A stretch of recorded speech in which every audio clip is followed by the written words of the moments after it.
까지 한번 7절까지 읽도록 하겠습니다. 그리하면 모든 지각에 뛰어난 하나님의 평강이 그리스도 예수 안에서 너희 마음과 생각을 지키시리라. 아멘. 네. 오늘 이 말씀이 나오는 이 빌립보서는 바울이 예수님을 전하다가 감옥에 갇혔을 때 쓴 편지입니다. 그런데 이 편지에 이 감옥 갇혀 있는데 자주 나오는 단어와 그러한 말들이 바로 기쁨입니다. 기뻐하라고 하고 기쁨에 대해서 얘기하고 즐거워하라고 얘기합니다.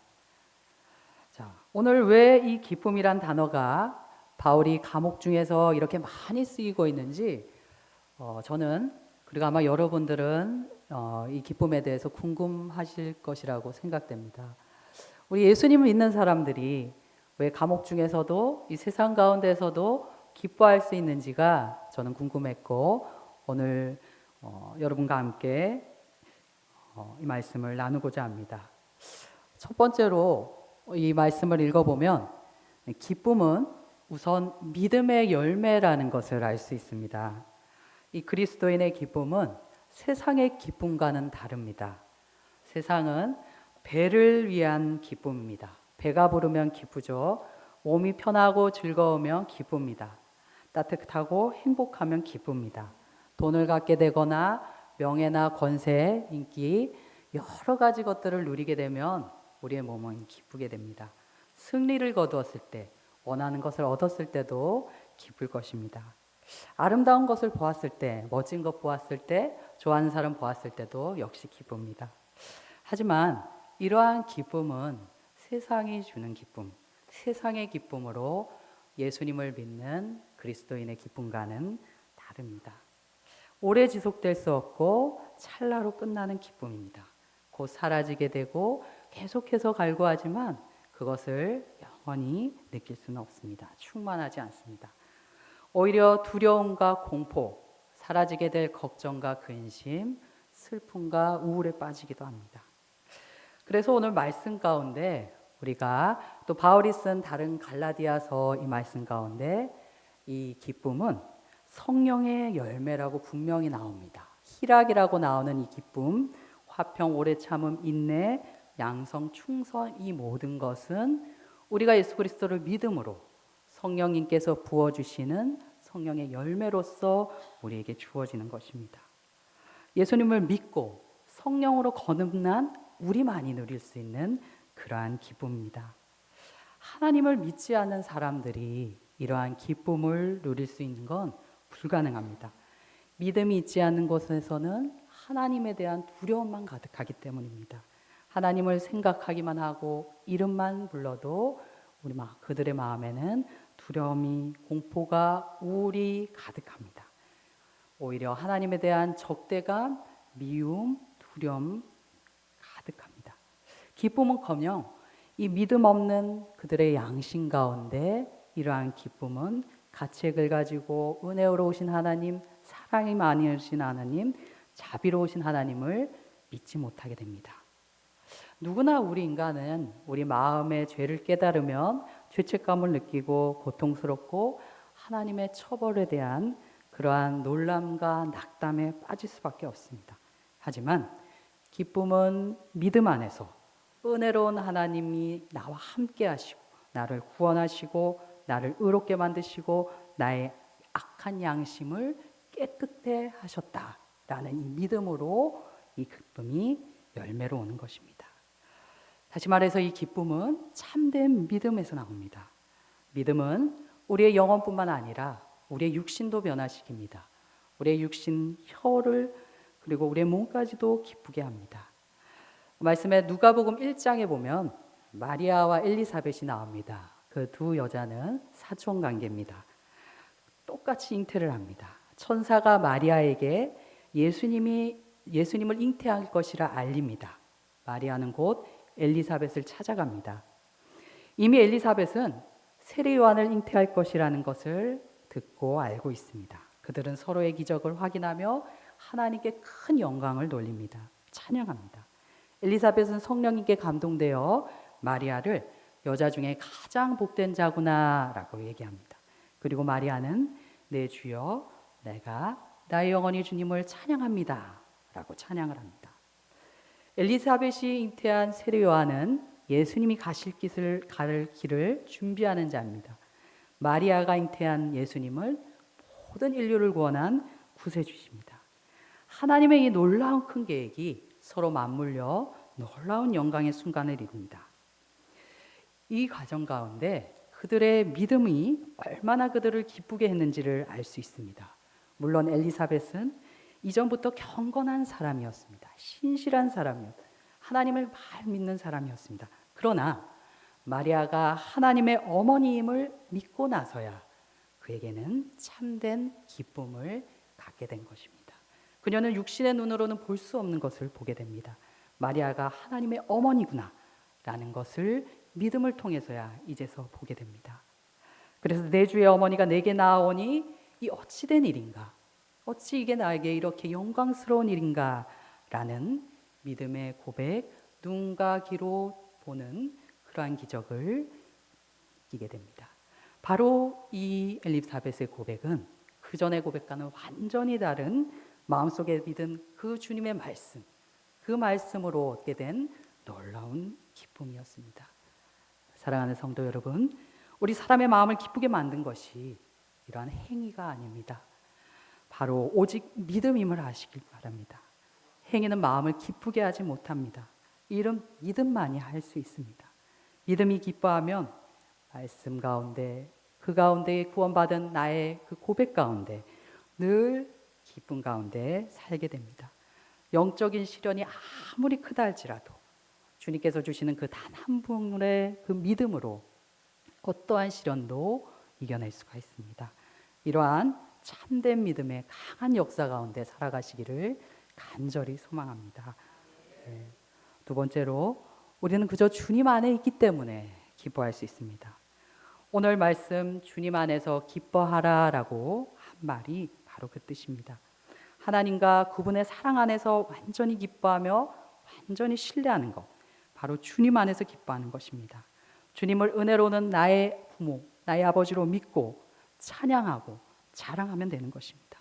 이것은 금으로나 은으로나 먹고 마시는 것, 쾌락, 노래, 강한 것, 건강한 것, 예술, 지혜, 권력, 힘, 우정, 어떠한 사람의 좋은 행동, 말, 선한 행위, 거룩함으로 이루어지는 것이 아닙니다. 완전히 다른 기쁨입니다. 이러한 것들은, 이러한 행위들, 이러한 우리들의 일들은 이 기쁨의 밑바닥 깊숙을 건들지 못합니다. 하지만 주님께서 나에게, 내게 오라, 내 안에 거하라 라는 이 말씀 가운데 거하는 이 기쁨은 우리에게 너무나 큰 참된 영적인 기쁨을 줍니다. 주 안에 기뻐하는 우리는 하나님의 마음에 들게 되어 확고하고 기쁨에 가득 차게 됩니다. 사탄과 죽음도 두려워하지 않게 됩니다. 그래서 주님께서 우리에게 임마누엘 예수님을 보내주신 것입니다. 임마누엘이 무슨 뜻이죠? 하나님께서 우리와 함께 하시다. 바로 우리의 기쁨이 바로 이 임마누엘입니다. 하나님께서 우리와 함께 하시기 때문에, 우리 안에 계시기 때문에, 우리 마음속에 계시기 때문에 우리가 항상 기쁜 것입니다. 주님께서 나의 주인이고 나의 아버지, 나의 부모심을, 이 기쁨을 우리가 무엇과 바꾸겠습니까? 이에 비해서 세상의 그러한 기쁨은 한낱 말라버린 풀과 같습니다. 그래서 우리는 늘 기뻐하고 할렐루야 찬양할 수 있기 때문에 있습니다. 하나님께서 너무나 우리를 사랑하셔서 자신의 독생자를 주심으로 죽이셔 십자가에 부활시키시기까지 주시고자 했던 이 기쁨, 우리와 함께 하시는 이 임마누엘 기쁨을 늘 누리시기 바랍니다. 주님께서 인간의 몸으로 오셔서 부활하시고 우리에게 말하셨습니다. 나를 믿으라. 그리하면 너의 죄가 사함받을 것이다. 사탄이 너에게서 아무것도 할 수 없을 것이다. 나는 너에게 믿지 않는 자들이 너보다 더 많이 가지고 있는 금은보화를 갖다 주진 않았다. 왕의 부유함을 갖는 것이 너에게 중요한 것이다 아니다. 나는 너에게 우리 주 하나님의 소유물을 너에게 준다. 바로 내 자신을 너에게 준다. 나는 내가 비추게 하는 태양이나 달이 아니라 나의 힘, 나의 생명, 너를 위해 너무나 사랑해서 보내준 구원자 내 아들 예수 자체를 너에게 준다. 영원히 그를 기뻐하라 라고 주님께서는 말씀하시는 것입니다. 우리 이제 생각할 수 있습니다. 이제 누가 부유한 자입니까? 주를 모르는 자들이 부유해 보입니다. 하지만 그들은 아무것도 갖지 못하는 자입니다. 그들은 우리 주님께서 경건하지 못한 자에게 던져버린 그러한 것들만 갖고 있습니다. 그러나 우리는 부유합니다. 우리는 풍성합니다. 우리는 충만합니다. 왜냐하면 우리는 적성받은 빵을 갖고 있는 것이 아니라 모든 것의 주인, 모든 것을 주시는 주님을 가지고 있기 때문입니다. 주님께서는 우리에게 기쁨을 일으킬 뿐만 아니라 믿음을 시작하여 우리의 삶 가운데 풍성한 기쁨의 삶을 완성하게 만드십니다. 부유하고 기쁘게 만드는 주님. 더욱 기쁜 것은 어떠한 우리의 죄에도 우리를 늘 사하여 주시는 그분께서 우리와 오늘도 함께 하시기 때문입니다. 사실 우리는 우리 모두를 슬픔으로 이끄는 매일매일 죄와 악 가운데 살아갈 수밖에 없습니다. 하지만 우리가 이따금 죄에 빠진다고 해도 우리 죄 가운데 슬픔보다 하나님 안에서의 이 기쁨이 너무나 큽니다. 우리가 죄는 항상 없을 수 없습니다. 우리는 본성상 슬픔과 양심 가운데 두려워합니다. 하지만 우리 가운데 주님께서 함께 하심으로 기쁨이 우리를 지배할 때 주님께서 우리보다 더 크신 능력과 이끄심으로 우리를 인도하실 때 죄는 슬프게 하지만 주님은 기쁘게 하십니다. 죄는 주 안에서 완전히 사라지고 더 죄보다 훨씬 위대하신 주님께서 우리 안에서 항상 살아계십니다. 사랑하는 성도 여러분, 나의 구주, 나의 구원자이심을 주님임을 고백하며 노래하시길 바랍니다. 주님 안에 거하시길 바랍니다. 믿음과 기쁨과 용기 가운데 충만하게 사시길 바랍니다. 그 어떤 것도 두려움 없이 진정한 기독교인이 누리는 그리스도의 참된 기쁨 가운데 살아가시기를 간절히 소망합니다. 세 번째로 우리는 성령님으로 인해서 시련 속에서도 기뻐할 수 있습니다. 그리스도인도 슬픕니다. 눈에 눈물이 가득 고이고 마음에 두려움이 가득할 수 있습니다. 슬픔에 가득 차도 기뻐하는 사람이어야 합니다. 왜냐하면 이 사탄과 우리의 생각, 우리의 이 영적인 시련 가운데서도 그리스도께서 책찍에 맞으시고 십자가에 구원하시고 부활하신 그리스도의 상처를 우리가 생각할 수 있기 때문입니다. 우리의 이성이 생각하지 못한 높은 차원의 기쁨을 우리는 붙잡아야 합니다. 우린 나는 주님을 믿으며 구원의 확신을 가지고 복음과 교회로 부름받았다 라고 생각해야 합니다. 괴로운 가운데서도 기쁨을 누릴 수 있는 값진 기술을 터득해야 됩니다. 사실 오늘 말씀인 이 빌립보서는 오직 이런 진실한 그리스도인에게 주는 말씀입니다. 사실 이 말씀은 하나님을 모르고 알고 싶지 않고 마음대로 살며 하나님에게 아무것도 묻지 않는 자들에게 쓰여진 것이 아닙니다. 그러나 예수님을 진실하게 믿는 그리스도인들은 이러한 일이 일어납니다. 즉 그리스도의 대적인 사탄에 의해서 이러한 영적인 시련 가운데 슬프게도 만들고 우울하게도 만들고 주님을 부인하게도 만드는 이 가운데 진정한 그리스도인은 살아가게 될 수밖에 없습니다. 왜냐하면 사탄은 주님의 구원의 그 십자가까지도 주님을 매달아 우리의 구원을 막는 그러한 존재이기 때문입니다. 오늘 이 말씀, 이 빌립보서 말씀은 윤리나 도덕 율법이 아닙니다. 훔치지 마라, 간음하지 말라, 시기하지 말라, 다투지 말라, 살인하지 말라라고 우리에게 얘기해 주지 않습니다. 오히려 우리 앞에 너희는 영적인 시험을 받을 것이다. 그러나 이것을 율법이 아닌 예수를 믿는 믿음 복음으로 너희는 이겨낼 것이다 라는 놀라운 복음의 놀라운 말씀을 우리에게 보여주고 있습니다. 오늘 말씀 성령께서 우리에게 이렇게 말씀하십니다. 4절 기뻐하라, 6절 염려하지 말라. 주님께서는 기뻐하고 염려하지 말라는 이 놀라운 말씀 가운데 우리를 향하셔서 우리와 함께하여 주십니다. 어떠한 율법이나 우리의 행위는 우리를 기쁘게 하지 못합니다. 오직 그리스도 예수만 붙잡는 이 믿음으로 우리는 기쁘게 되고 우리는 행복하게 살아갈 수 있는 것입니다. 사탄은 완전히 다른 이야기를 할 것입니다. 바울과 한 이야기와 완전 다릅니다. 너는 늘 낙담해야 되고 절망해야 된다. 하나님은 내 하나님이 되기를 원치 않으실 것이다. 그러한 노래를 우리에게 무수히 화살로 쏘아댈 수 있습니다. 하지만 주님 안에서 성령님 안에서 함께 성령님의 인도받는 우리는 이러한 것들을 완전히 버릴 수 있습니다. 마태복음에 보면 세례 요한과 예수님의 삶을 비교하며 당시 사람들이 얼마나 악하고 믿음이 적고 편견을 가지고 있는지를 말하고 있습니다. 11장에 보면 이렇게 나와 있습니다. 요한이 와서 먹지도 않고 마시지도 아니하고 그러니 그들이 귀신이 들렸다 하는구나.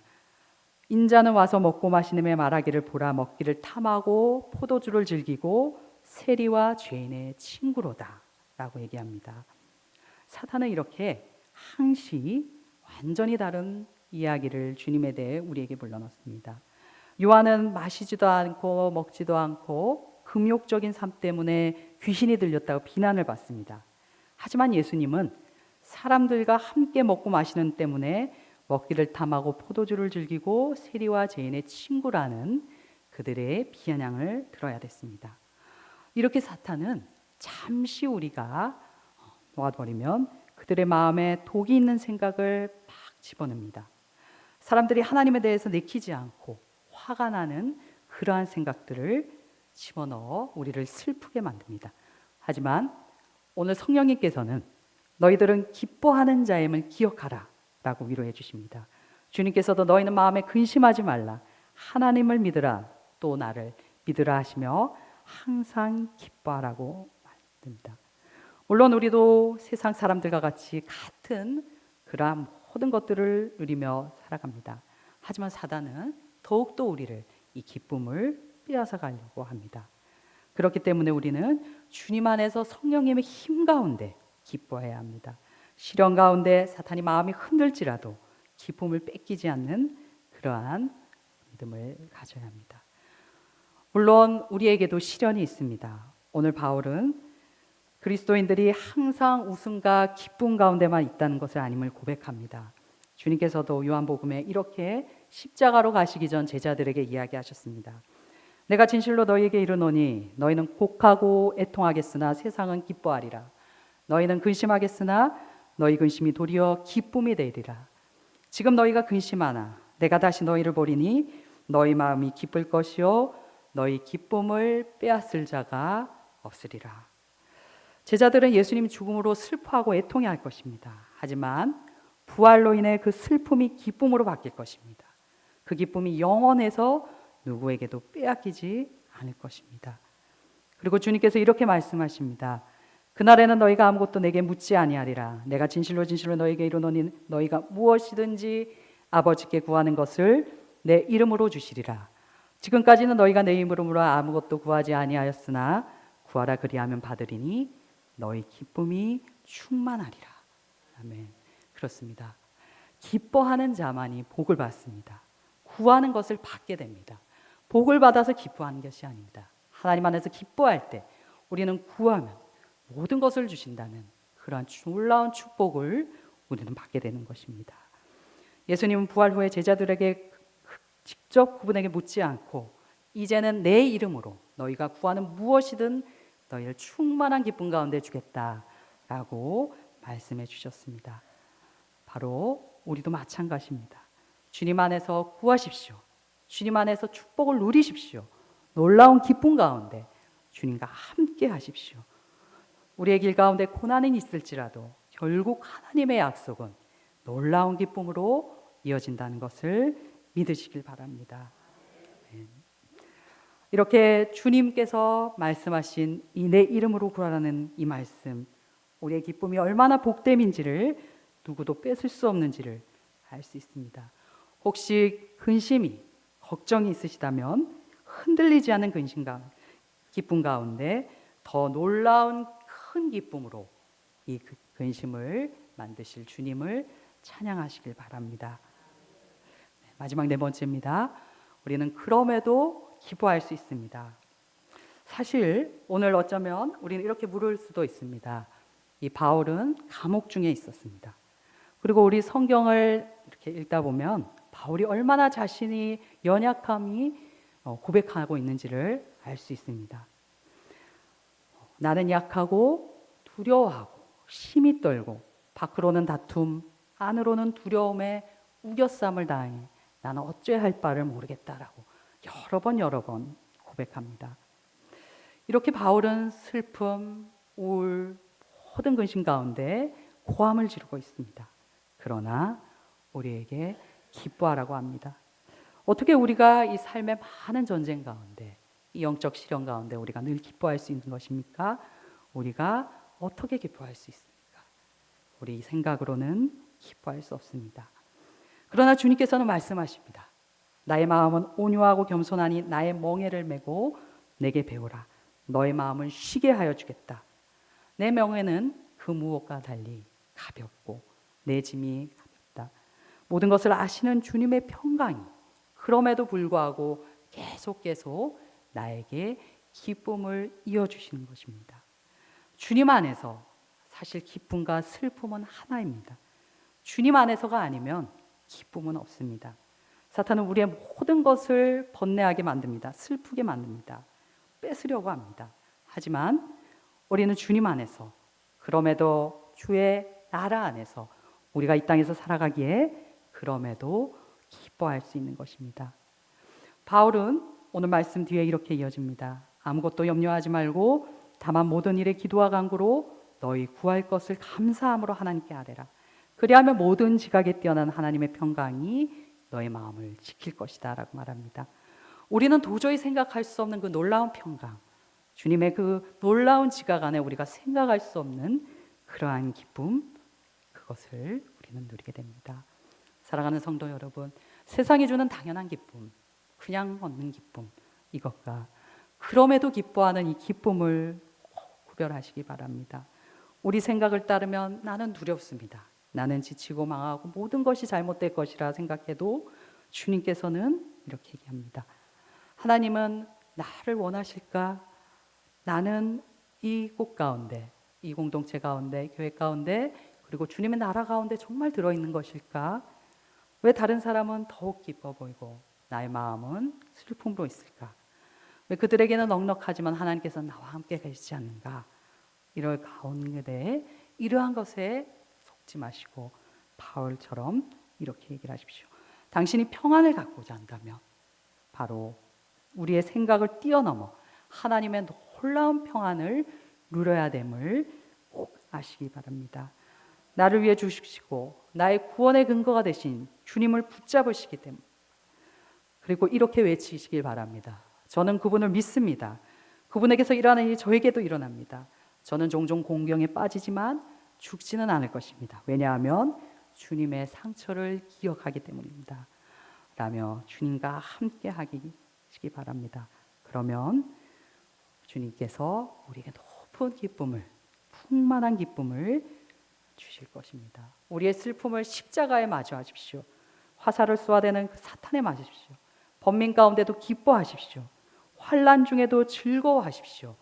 라는 이 말씀을 주님께서 꼭 얘기해 주시길 바랍니다.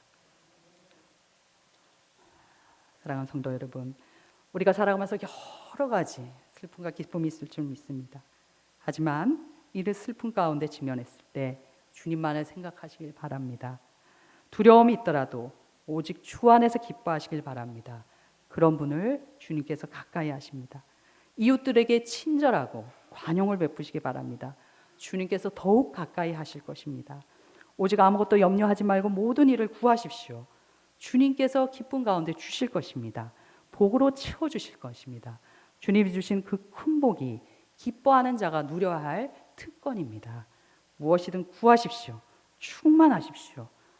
염려를 내 의지, 내 힘이 아니라, 내가 좋을 것 한 행동이 아니라 우선 주님을 믿는 깊은 믿음으로 주님께 그저 간구하십시오. 그러면 성령께서 그럼에도 불구하고 우리의 기쁨을 매일매일 샘솟는 기쁨 가운데 우리를 인도하여 주실 것입니다.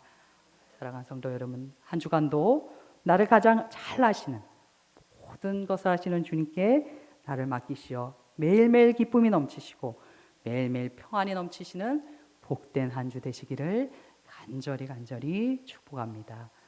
기도하겠습니다. 우리에게 늘 기쁨만을 주시는 주님, 우리의 작은 믿음이지만 날마다 매일매일 순간순간 큰 기쁨을 주심을 너무나 감사드립니다. 주님, 오직 우리가 주님을 믿음으로 어떠한 우리의 행동, 율법, 우리의 도덕이 아니라 예수 믿는 믿음 복음으로 우리를 자유롭게 기뻐하게 하여 주심을 너무나 감사드립니다. 그저 주님 안에 우리를 머물게 하여 주시옵소서. 시련 가운데 성령님 함께 하여 주시옵소서. 그럼에도 기뻐하게 하여 주시옵소서. 기뻐하여 복을 누리며 주변 이웃들을 더욱더 사랑하게 하여 주시옵소서. 모든 말씀 예수님 이름으로 감사하며 기도드립니다. 아멘.